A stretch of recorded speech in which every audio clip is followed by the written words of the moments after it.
a empezar a orar. Señor Dios Todopoderoso, en esta tarde, Señor, tu palabra dice, alzaré mis ojos a los montes. ¿De dónde vendrá mi socorro?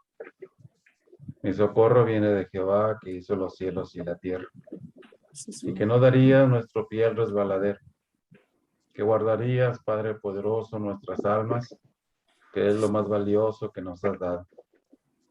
Esta tarde, Señor, disponemos nuestros corazones para recibir, bendito Dios, ese alimento espiritual, Padre, que tú has provisto a cada uno de tus hijos por medio de tu preciosa palabra. Permite que sea de edificación.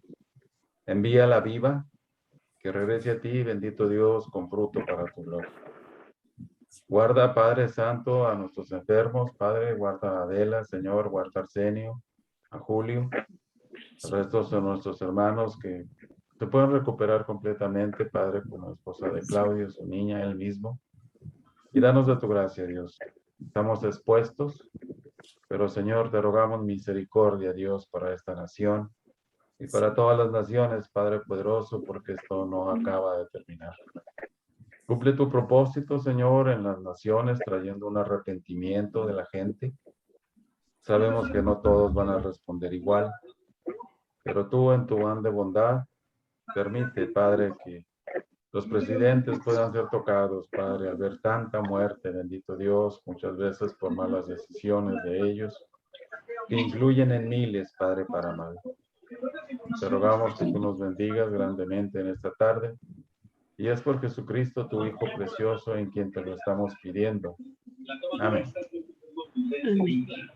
Bueno, algo importante, oigo por ahí una conversación, o es mi imaginación. Ah, ya no la oigo, sí. Bueno, estamos en un tiempo de mucho sufrimiento, de mucho dolor, donde la gente tiene que estar realmente en una postura de recibir consuelo, fortaleza, donde la gente tiene que recibir sanidad a sus heridas. Y esta tarde vamos a hablar de 8 pasos a la recuperación. Hace 2000 años Jesús subió a la montaña y predicó el más grande sermón que se ha predicado hasta el día de hoy. Fue llamado el Sermón del Monte o de la Montaña. Y dijo, quiero darles 8 pasos hacia la felicidad. Es apasionante ver la perspectiva de Jesús hacia la felicidad, algo que el hombre busca con tanta desesperación. Habla de ser más que felices. Nuestro pasaje en esta tarde está basado en Mateo 5, 13 al 12. Dice ahí, bienaventurados los pobres en espíritu, porque de ellos es el reino de los cielos. Bienaventurados los que lloran, porque ellos recibirán consolación. Bienaventurados los mansos, porque ellos recibirán la tierra por heredad. Bienaventurados los que tienen hambre y sed de justicia, porque ellos serán saciados. Bienaventurados los misericordiosos, porque ellos alcanzarán misericordia. Bienaventurados los de limpio corazón, porque ellos verán a Dios. Bienaventurados los pacificadores, porque ellos serán llamados hijos de Dios. Bienaventurados los que padecen persecución por causa de la justicia, porque de ellos es el reino de los cielos. Bienaventurados sois cuando por mi causa os vituperen y os persigan, y digan toda clase de mal contra vosotros, mintiendo. Gózate y alégrate, porque tu galardón es grande en los cielos, porque así persiguieron a los profetas que fueron antes de vosotros. Y la Biblia lo que hace es que no va a impedir que el dolor venga a nuestras vidas. Es un gran educador para formar carácter en cada uno de nosotros. Y por supuesto, no es nada agradable. No nos gusta, ni nos gustará, pero no debemos olvidar que esto está dentro del plan, propósito y voluntad de Dios. Mateo 5:3 nos decía, bienaventurados los pobres en espíritu, porque de ellos es el reino de los cielos. Dichosos los que son espiritualmente pobres. Debo reconocer que no soy Dios, que soy incapaz de controlar mis tendencias a hacer lo malo y que mi vida es inmanejable. ¿Y qué dijo Jesús? Bienaventurados los pobres en espíritu. Bienaventurado significa 1000 veces feliz. Aquel que es feliz es el que reconoce su necesidad de Dios y dice, por mí mismo no puedo salir adelante, no puedo controlar mi vida. Si tú piensas que puedes ir por la vida y sus laberintos y que tú puedes controlar tu vida y la de los demás, serás en gran manera infeliz. Bienaventurado el que dice, no puedo controlar mi vida. Por eso Pablo llegó a decir, todo lo puedo en Cristo que me da la fortaleza. Si no fuera por esa fortaleza que da el Señor, olvídense, estaríamos en el suelo. En Mateo 5:4 decía, bienaventurados los que lloran porque ellos recibirán consolación. Tú no tienes o yo no tengo el poder para cambiar, pero no te preocupes por eso porque Dios te va a cambiar. Y tú no tienes el poder para cambiar, dijimos. Tú dices sinceramente, creo que Dios existe, que le importo y que tiene el poder para ayudarme en mi recuperación, cualquiera sea la causa por la que estás pasando hoy. Tenemos un gran consuelo en su palabra en el Salmo 18:2. Dice ahí, Dios, roca mía y castillo mío, mi libertador. Dios mío, fortaleza mía, en él confiaré. Mi escudo y la fuerza de mi salvación, mi alto refugio. Y que Él está también interesado en aquello que es la causa de nuestro llanto, de nuestro lloro, en mi dolor, en mi recuperación. ¿Por qué? Porque soy carne de su carne y hueso de sus huesos, puesto que Él es nuestro hacedor. Mateo 5:5. Bienaventurados los mansos, porque ellos recibirán la tierra por heredad. Felices los mansos. Hablamos de la mansedumbre, que es fuerza bajo control. Si yo te pregunto, ¿quién tiene más fuerza? ¿Un potro salvaje o un caballo domado? Los dos tienen mucha fuerza. La diferencia es que uno está bajo control. Una persona que tiene mansedumbre tiene la fuerza en su vida bajo el control de Dios. Una persona mansa tiene la habilidad para aprender. No va por la vida diciendo yo sé todo. Es más, la mansedumbre es un fruto del Espíritu, dice Gálatas 5:23. Mansedumbre, templanza, contra tales cosas no hay ley. Cuando dices no necesito nada, tienes un problema de mansedumbre. ¿Cómo puedes obtener la mansedumbre? Dile a Dios. Conscientemente decido entregar toda mi vida y voluntad al cuidado y control de Cristo. Alguien te puede decir, ¿ya te convertiste en un tonto?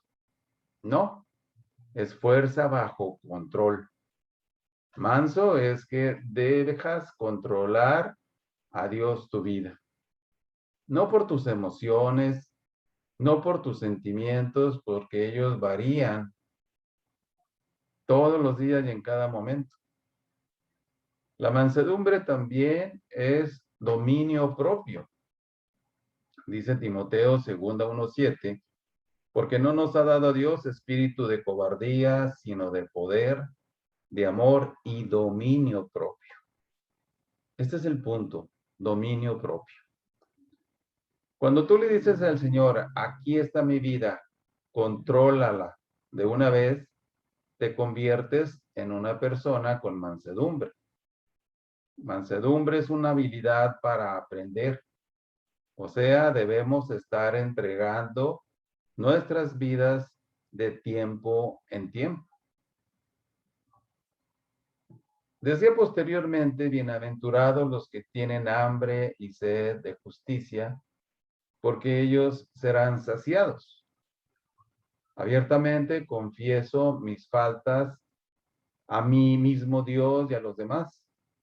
Y sabes que todo ya fue perdonado y fue pagado a un precio muy alto. Costamos la sangre de Jesús en la cruz. Y aunque se levanten dedos acusadores diciéndote, es que tú eras así, sí, pero ya todo fue pagado en la cruz del Calvario. Según de Corintios 5:17 nos habla de esa realidad. De modo que si alguno está en Cristo, nueva criatura es. Las cosas viejas pasaron. He aquí, todas son hechas nuevas.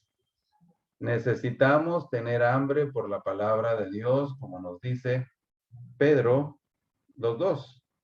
Desead como niños recién nacidos la leche espiritual no adulterada, para que por ella crezcáis para salvación. No la salvación de nuestras almas, sino la salvación de las diferentes circunstancias que Él permite en nuestras vidas. Recuerden, siempre con un propósito.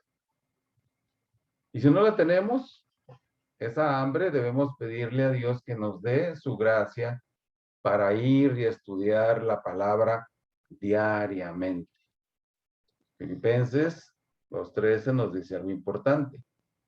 Porque Dios es el que en vosotros produce el querer como el hacer por su buena voluntad. Mateo 5:7. Bienaventurados los misericordiosos, porque ellos alcanzarán misericordia. Voluntariamente entrego mi voluntad, mi personalidad, para que Dios haga cambios en ella. Humildemente le pido a Dios que cambie mis defectos de carácter para que se vea en mi vida las cosas nuevas de que hablábamos hace un momento en 2 de Corintios. Dice, he aquí, todas son hechas nuevas, espiritualmente hablando. En Mateo 5:8 y 9 nos dice, bienaventurados los de limpio corazón, porque ellos verán a Dios. Bienaventurados los pacificadores, porque ellos serán llamados hijos de Dios. Evalúo mis relaciones, ofrezco perdón a los que me han dañado y me pongo a cuentas con Dios, como dice Isaías 1:18. Venid luego, dice Jehová, y estemos a cuentas. Si vuestros pecados fueren como la grana, como la nieve serán emblanquecidos. Si fueren rojos como el carmesí, vendrán a ser como blanca lana. Pero él dice, ven luego, no tardes. Si tú tardas, caemos en una trampa de la antigua naturaleza, que conforme pasa el tiempo, nuestro corazón se va endureciendo de continuo, y Dios tiene que entrar en acción cuando dice, te haré entender y te enseñaré el camino en que debes andar. Y no queremos eso. Queremos obediencia en nuestro corazón hacia Él. Si tengo que restituir algo, tengo que hacerlo, excepto cuando le haga daño a la persona, y para eso hay dos técnicas. Número 1, escribe una carta que nunca entregas, donde le pides perdón. 2, o bien pones una silla y te imaginas a la persona que está ahí, sacas todo lo que tienes en tu corazón y perdonas a la persona. Aunque la persona que te dañó, te dijo algo, hizo algo, no lo haga contigo. El punto aquí es que esto no rompa tu comunión tan valiosa con tu Señor. Exteriorizar el dolor es bueno para la vida. La persona que te causó daño ya ni está aquí. No lo vas a volver a ver quizás. Y si no sacas esto con Dios, queda como un cáncer en tu corazón, formando raíces de amargura. Cuando la palabra de Dios nos exhorta en Efesios 4:31, Quítense de vosotros toda amargura, enojo, ira, gritería, maledicencia y toda malicia. Y Hebreos 12:15 también nos exhorta algo muy importante. Mirad bien, no sea que alguno deje de alcanzar la gracia de Dios, que brotando alguna raíz de amargura os estorbe, y por ella muchos sean contaminados. No es agradable estar con una persona que está en amargura, pero es su manera de expresar su necesidad profunda de Dios. Y muchas veces les huimos, en lugar de acercarnos de alguna manera con ellos y al menos escucharlos quizás. En el 10 y 11 nos dice, bienaventurados los que padecen persecución por causa de la justicia, porque de ellos es el reino de los cielos. Bienaventurados sois cuando por mi causa os vituperen y digan toda clase de mal contra vosotros, mintiendo. Reserva un tiempo a solas con Dios para estudiar la Biblia, orar y estudiar la palabra. Es un paso de mantenimiento. Esto es comunión con Dios y no debemos perderla. En 5:12 dice, gozaos y alegraos porque vuestro galardón o premio es grande en los cielos, porque así persiguieron a los profetas que fueron antes de vosotros. La palabra de Dios nos va preparando para enfrentar todo este tipo de situaciones cuando yo vengo a ella y la conozco. Cuando yo la desconozco o no la conozco completamente, puede venir algún tipo de situación que Dios permita a mi vida y yo reaccione de una manera contraria a lo que la Biblia enseña. Ellos, los que te persiguen por causa de Cristo, te ayudan a que tu galardón sea grande en el cielo. Y dale gracias a Dios por eso. ¿Cómo reciclar tu dolor? El punto más grande de alivio para alguien es cuando tu vida y tu dolor es utilizado para bendecir a los que te rodean. Cuando llegas a este punto, empiezas a reciclar tu dolor porque tu dolor ha servido a alguien. Y dices, me pasó esto o aquello, pero gracias a Dios, Él ahora lo arregló. Dios quiere reciclar el dolor para bendecir y ayudar y confortar y consolar a otros. Y tú piensas, ¿cómo va a usar este fracaso, esta violación, esta pérdida económica, enfermedad, etcétera? En la economía de Dios nada se pierde, ni nada sucede por casualidad. Uno a veces dice, qué lástima que pasó esto. Y esto es porque tú lo estás afrontando o enfrentando en tus fuerzas. Y en tu fuerza no podrás lograr nada. Recordemos 2 Corintios 12:10 en la experiencia con Pablo cuando él dijo, mi poder se perfecciona en la debilidad. Entonces es fuerza en tu debilidad. Es el poder de Dios usado o usándote en tu debilidad o en la mía. Dios usa la debilidad y la vida toma un nuevo significado y empiezas a ser de bendición a otros. Dejas de ser un autoabsorbente, deja de ser egoísta, dejas de decir mi dolor, mi frustración, mi fracaso, mis familiares, mi esposo, mi hijo, mi esto y me lo otro. Te dejas ver a ti misma, ya no estás pensando en tu dolor. En los 3 primeros pasos, está pensando en ti. Primero, reconoces que tú no eres Dios. No tenemos el control de todas las situaciones de hoy día, mucho menos. Segundo, reconoces que tú no tienes el poder para cambiar. Solamente Dios nos puede cambiar y ese es el milagro más grande en la vida de los cristianos. ¿Cómo podemos comprender que Saulo, cuando aún no se convertía, dice que perseguía a los cristianos aún en las ciudades extranjeras? y los hacía blasfemar y los metía en la cárcel. Y no cabe duda que algunos hasta eran muertos por causa de eso. Y después vemos en su encuentro con Jesús en Damasco a un Pablo que entró en un proceso de transformación para la gloria de Dios. Y muchas veces tú y yo olvidamos ese proceso. ¿Que es doloroso? Indudablemente. Preguntémosle a Pablo todo lo que él pasó.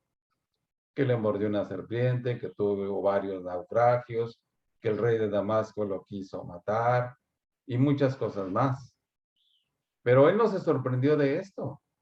Él fue aprendiendo a depender de Dios cuando nos dice en Corintios 12, cuando dice mi poder se perfecciona en la debilidad, un poquito antes le dice, le he rogado al Señor que lo quite de mí, pero me ha dicho, bástate mi gracia. No lo sanó inmediatamente. La enfermedad tuvo su curso normal y él fue sanando conforme fue pasando el tiempo. Es lo mismo contigo y conmigo. Aprender las lecciones para ayudar a otros. Ese es el propósito en la vida de un cristiano entregado. El tercer punto es ser manso, fuerza o temperamento bajo el control de Dios. Y en el resto de los pasos piensa en los demás. 4. Tú confiesas tus fallas a Dios, a ti mismo y a los demás. Eso nos lleva a un punto de humillarnos delante de Dios. 5. Voluntariamente entregas tu voluntad y personalidad a Dios. Y recuerdo cuando yo empezaba en la vida cristiana, cuando Dios me mostraba mi verdadero yo no sabía mucho de la Biblia, pero de repente yo pecaba contra Dios y lloraba en el suelo de mi casa, allí a solas, tirado, diciéndole al Señor, yo no quiero ser así, yo no quiero ser así. Esa era mi oración. Esa frase, yo no quiero ser así. Y Dios te va dando la victoria en aquellas áreas de tu vida que están ocasionándote muchos problemas, que van marcando tu vida. Pero Dios es un Dios de amor y de perdón. El séptimo punto es reservas un tiempo diario a solas con tu Dios. Eso es un gran privilegio. Cuando uno está en un compañerismo profundo con Él, uno va conociéndolo con ese gran amor y misericordia que Él tiene, no solamente para nosotros sus hijos, sino para toda la humanidad. Él dijo, Jehová se manifestó a mí hace ya mucho tiempo diciendo, con amor eterno te he amado, por lo tanto te prolongué mi misericordia. Y esa prolongación de su misericordia llega a nuestros días bajo estas condiciones tan severas, bajo estas condiciones tan difíciles, donde esta nación tiene tantos problemas de inseguridad, donde tiene tantos problemas financieros, donde tiene tantos problemas gubernamentales. Su misericordia se prolonga a aquellos que se arrepienten y buscan a Dios.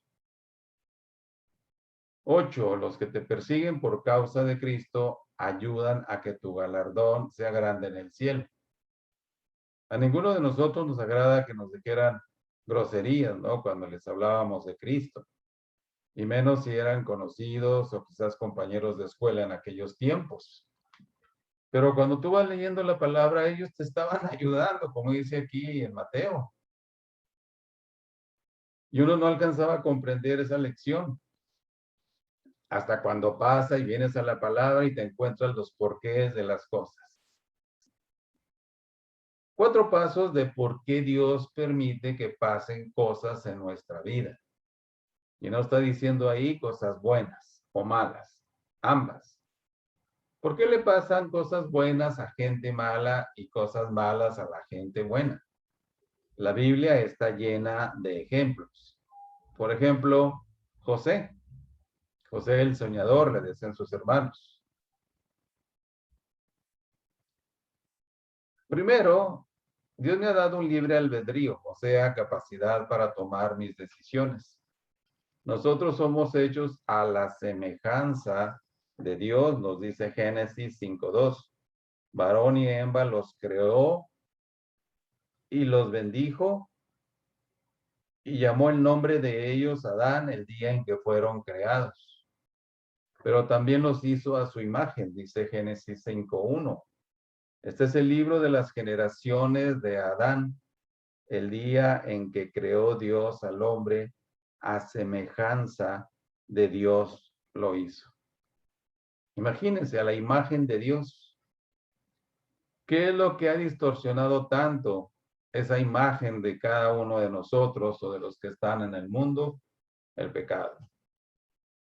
A veces vemos, por ejemplo, personas con un rostro, pues feo, pero es la actitud y lo que hay por dentro. Amargura, dolor, venganza quizás. Pero tenemos libre albedrío. Tú puedes elegir entre la maldad y la vida, lo bueno y lo malo. Deuteronomio nos hace una exhortación muy importante esta tarde cuando nos dice: a los cielos y a la tierra llamo hoy por testigos, hoy contra vosotros, que os he puesto delante la vida y la muerte, la bendición y la maldición. Escoge pues la vida para que vivas tú y tu descendencia. Entonces, escoge tú pues la vida. Ahí está el libre albedrío. Una vida dentro de la voluntad de Dios es la más grande felicidad que puede haber, el más grande gozo. Pero una vida fuera de la voluntad de Dios es una vida miserable e infeliz. Mira, si tú no puedes decir que amas a alguien, si no tienes capacidad de odiarlo, eso es libre albedrío. Y Dios nos da una voluntad libre. Y hay veces que no sabemos caminar o qué camino tomar, o tomamos decisiones que nos traen mucho dolor. Tú puedes elegir ser un promiscuo sexual, ser malo, ser un mal hijo, etc. Dios nos da a todos este libre albedrío. Esto significa que otros tienen la libertad para dañarte y de hecho nos han dañado. Y dices a Dios: deténlo para que no me dañe más. El problema es que el tener libre albedrío decidió lastimarte, engañarte, etc. En Números 14:18 nos dice la palabra del Señor: Jehová tardo para la ira y grande en misericordia, que perdonan la iniquidad y la rebelión, aunque de ningún modo tendrá por inocente al culpable. Y nos reitera su promesa cuando nos dice: a los cielos y a la tierra llamo por testigos hoy contra vosotros, que os he puesto delante la vida y la muerte, la bendición y la maldición. Y nuevamente nuestro libre albedrío. Escoge pues la vida para que vivas tú y tu descendencia. Escoge pues la vida. La vida espiritual, por supuesto. La vida que agrada a Dios. Pero tú tienes que escogerla. Dios no te va a obligar. La invitación está aquí. Cuando hablas con tus hijos o con cualquier otra persona y los vas a dañar, suelta esa semilla y toma una semilla del costal de bendiciones. Dios te da una voluntad libre y una libre elección, pero también es una carga porque a veces tenemos malas decisiones.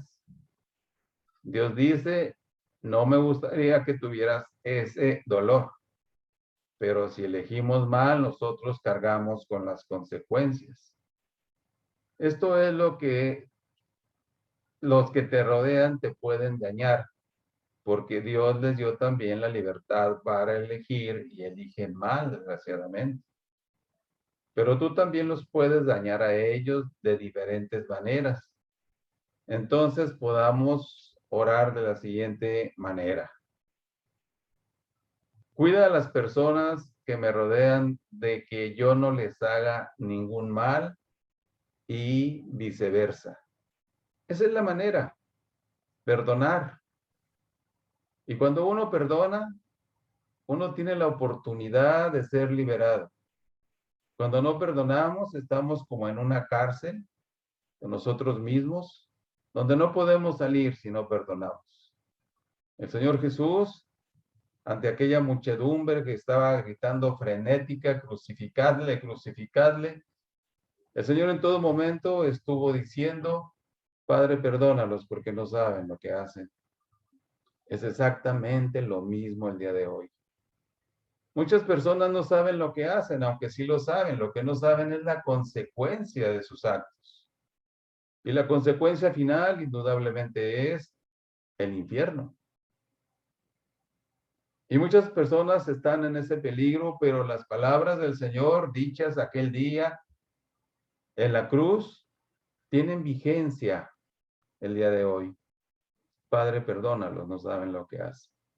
Le estaban causando la muerte, le estaban causando dolor, le infligieron injurias, le causaron heridas tremendas con aquellos 6 juicios terribles, injustos. Le pusieron esa corona de espinas sobre su santa cabeza. Y él, en la cruz, Padre, perdónalos, porque no saben lo que hacen.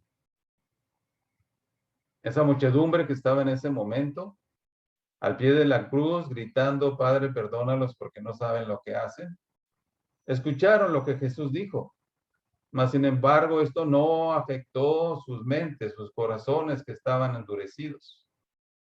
Y ellos decidieron escoger mal, como dice Deuteronomio, que era un versículo que ellos ya conocían, ya lo sabían. Escoge pues la vida, pero ellos escogieron mal. Entonces, segundo, usa el dolor, Dios lo usa para atraer mi atención. El dolor es una advertencia, una alarma, un timbre. El dolor no es tu problema, tu depresión no es tu problema, tu ansiedad no es tu problema. Todo lo que dije es luz de advertencia.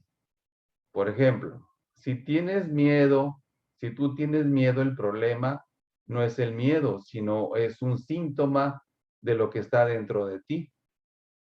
Estas son luces de advertencia. Es un síntoma de un problema interno. Si tú no tienes depresión, es algo que no está bien en nuestra vida. Proverbios 20:30 nos dice algo interesante. Los azotes que hieren son medicina para el malo, y el castigo purifica el corazón. ¿Nos gusta el castigo? No, pero dice que purifica nuestro corazón. De pequeños tuvimos papis que nos disciplinaron, ¿no? Como a ellos les parecía correcto. Y nos daban con la chancla, con la tabla, con el cinto, qué sé yo. Pero en mi caso, mi madre se quedó corta. ¿Por qué? Porque pues es uno rebelde cuando se es joven, ¿verdad? Y es una etapa pues muy complicada y difícil. Entonces, sucede una situación dolorosa para hacernos cambiar nuestro camino. La luz la vemos y no hacemos caso, no cambiamos nada. Pero cuando nos quema, hacemos algo.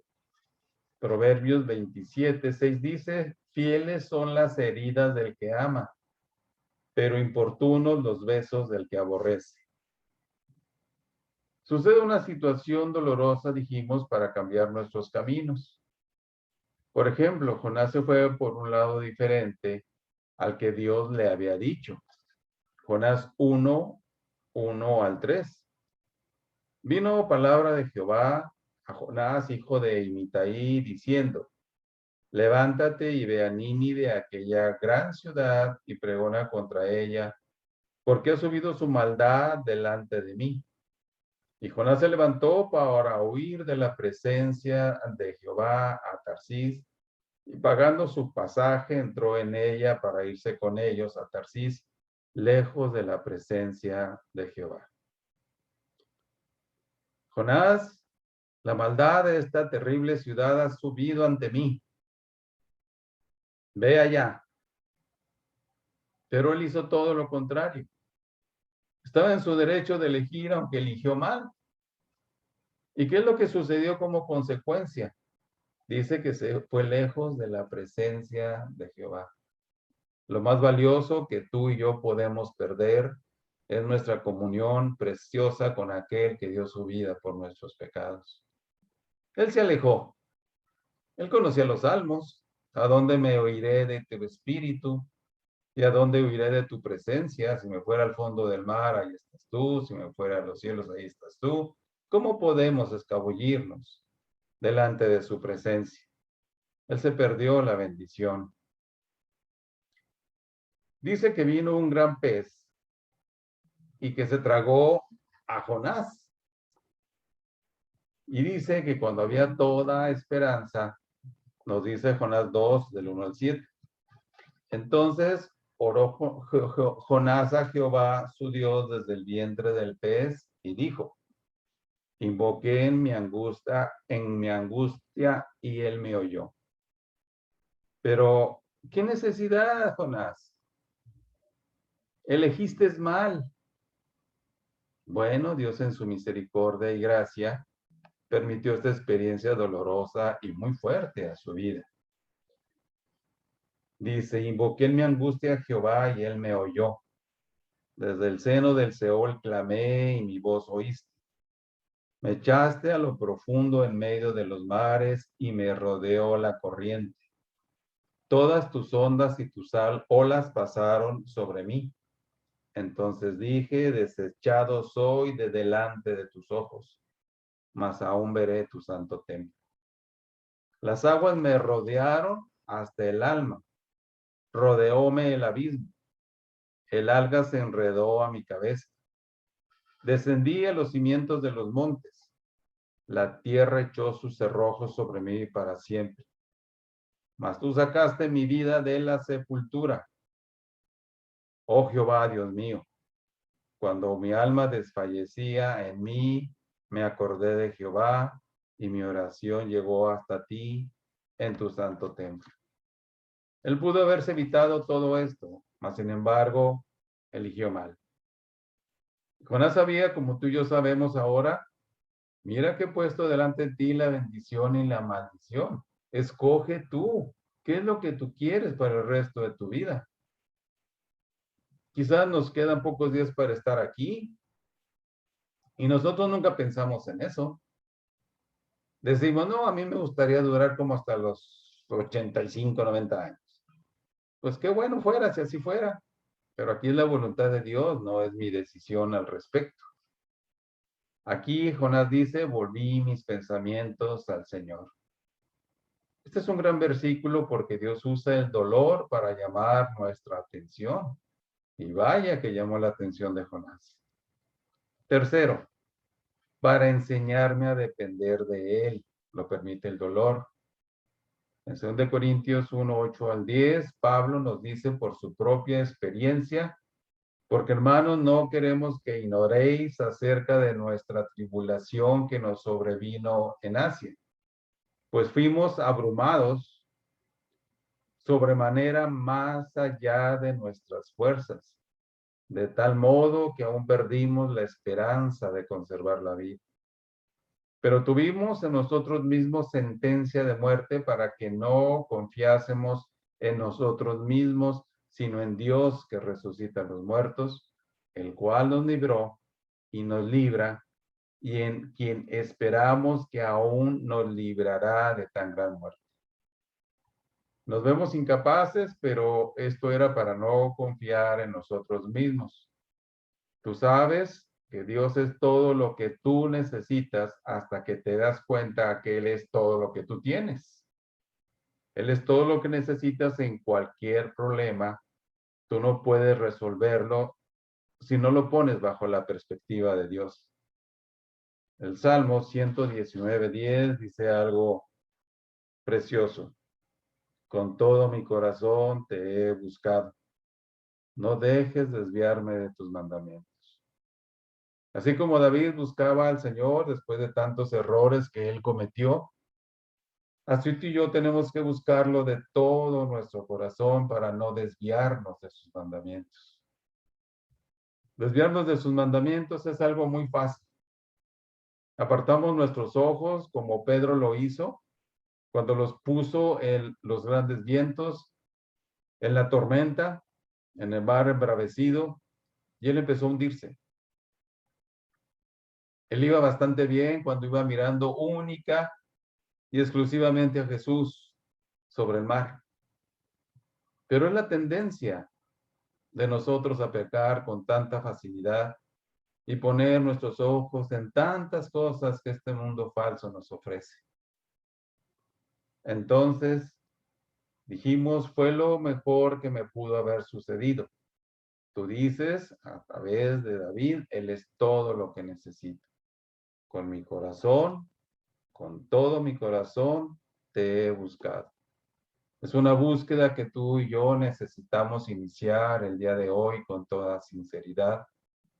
Sobre todo en este tiempo que se parte el corazón viendo partir a tantos buenos amigos, familiares, desconocidos, niños, jóvenes, adultos no se diga. Y esto solamente hablando de esta epidemia. Conocemos de otros que están en problemas muy serios con cáncer de todo tipo. Dios nos ha guardado, Dios ha sido fiel, porque Él tiene un plan para ti y para mí. Jehová cumplirá su propósito en mí. Démosle la oportunidad. Entreguémosle nuestra vida. Entreguémosle aquello que está estorbando, que tengamos un Dios vivo, real en nuestras experiencias. Cuarto, entrego mi vida a Dios para ayudar a otros. Estamos hablando ahí de 2 Corintios 1, 3 al 7. Dice Pablo, apóstol de Jesucristo por la voluntad de Dios, y el hermano Timoteo a la iglesia de Dios que está en Corinto, con todos los santos que están en toda Acaya. Gracia y paz a vosotros de Dios, nuestro Padre, del Señor Jesucristo. Bendito sea el Dios y Padre de nuestro Señor Jesucristo, Padre de misericordias y Dios de toda consolación, el cual nos consuela en todas nuestras tribulaciones, para que podamos también nosotros consolar a los que están en cualquier tribulación por medio de la consolación con que nosotros somos consolados por Dios. Porque de la manera que abundan en nosotros las aflicciones de Cristo, así abunda también por el mismo Cristo nuestra consolación.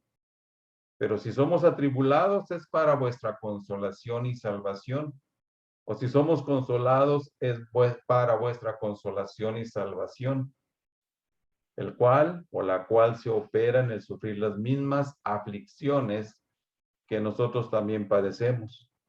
Y nuestra esperanza de vosotros o respecto de vosotros es firme, pues sabemos que así como sois compañeros en las aflicciones, también lo sois en la consolación. Este es el propósito de Dios. Decíamos al principio que mucha gente está pasando por muchas situaciones de dolor. Todos los días hay preocupaciones de todo tipo. Y la más grave es por causa de la salud. Aquí nos dice que cuando empiezas a ver la bendición de Dios en tu vida y te preguntas, ¿para qué Dios permite esto? Bueno, para que cuando otros estén en su dolor, tú los consueles con la misma consolación con la que tú fuiste consolado y dices, ¿por qué a mí? En lugar de ¿para qué a mí? Cuando dices ¿para qué a mí? Cambia la dirección de tus pensamientos. Siempre habrá alguien alrededor tuyo que necesite de tu ayuda espiritual o recuperación de algún tipo. Aquí es cuando necesitas reciclar tu dolor. Siempre debe haber alguien alrededor tuyo que necesita consuelo. porque todos tenemos heridas. Todos tenemos hábitos malos.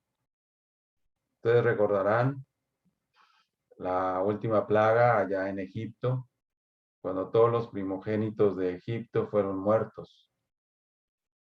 ¿Y qué es lo que sucedió? Imagínense a toda una nación con un muerto en sus casas de diferentes edades, el mismo día. Es algo similar el día de hoy. Están partiendo creyentes y no creyentes. Y hay dolor en muchas familias, aún ahorita en este momento. Bueno, pidámosle a Dios que nos dé las oportunidades de compartir esa consolación que Dios nos ha dado a ti y a mí en nuestras experiencias. Entonces, ¿qué tienes que hacer? Entender que todos tenemos heridas, todos hemos o tenemos malos hábitos. Entonces, deja ya de mirarte a ti mismo. Deja tu egoísmo y ve a tu alrededor.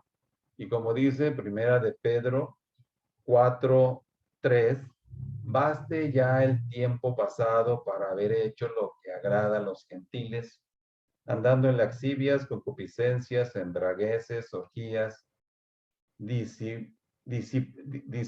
dispaciencia y abominables idolatrías. Entiende cuál es tu problema, que tiene el problema que tú. Tu dolor puede ser usado por Dios para ayudar a otros y tienes que ser muy honesto y transparente al usar tu experiencia. Y no seas egoísta al pensar que solo tú tienes ese problema.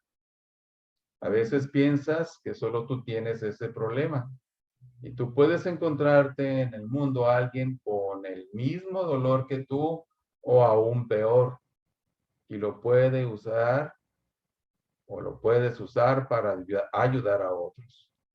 Dios quiere que recicles tu dolor para ayudar a otros. Todo tiene un propósito en la economía de Dios. Dios usa todo. Tú eres un creyente. Debes de compartir lo que Dios hizo contigo porque es un mandamiento de Dios. Decíamos, en la economía de Dios, todo es usado para bien. Piensa en José. Primero sus hermanos tenían envidia de él y lo querían matar. Y finalmente lo vendieron como esclavo. Después lo acusa falsamente la esposa de Faraón de que la quería violar y lo encarcelan injustamente 3 años y medio. En la cárcel les adivina el sueño al copero y al panadero y le dice al copero que cuando esté frente de Faraón se acuerde de él. Y se le olvidó al copero y pasaron 2 años y medio más cuando recordó. Y luego, él no se amargó ni se deprimió. ¿Por qué? Porque su corazón estaba con el Señor y el Señor estaba con José. Imagínate 2 años y medio. Imagínate otros 3. Imagínate que tú le dices, cuando estés delante del faraón, acuérdate de mí. Háblale de mí, dile que soy inocente. Pero Dios permitió que el copero no se acordara para que José confiara exclusivamente en Dios, así como tú y yo. Nuestra primera confianza es Dios. ¿Por qué? Porque no nos va a fallar. Dios nos ha dado a nosotros un cardiólogo de primera, gracias a Dios, y un gastroenterólogo igual. Pero ellos no son realmente mi solución. Mi solución es Jesús y ellos son parte de ese plan, aunque sean incrédulos. Eso es maravilloso porque nos da la oportunidad de hablarles de Jesús. Yo recuerdo mi cardio cuando las cosas estaban mucho más graves, donde había una epidemia en lo más alto de su tope, que él me decía, no, no crea, yo tengo mucho miedo aquí. Bueno, nos dimos la oportunidad de regalarle un folleto, regalarle una Biblia y agárrese de esto. Y cuando nos toca ir, le llevamos algún detalle de la Biblia para que él recuerde. Pues ellos ven mucho la muerte todos los días, por las diferentes enfermedades que pasan sus pacientes, que operan y que desgraciadamente en ocasiones pierden su vida.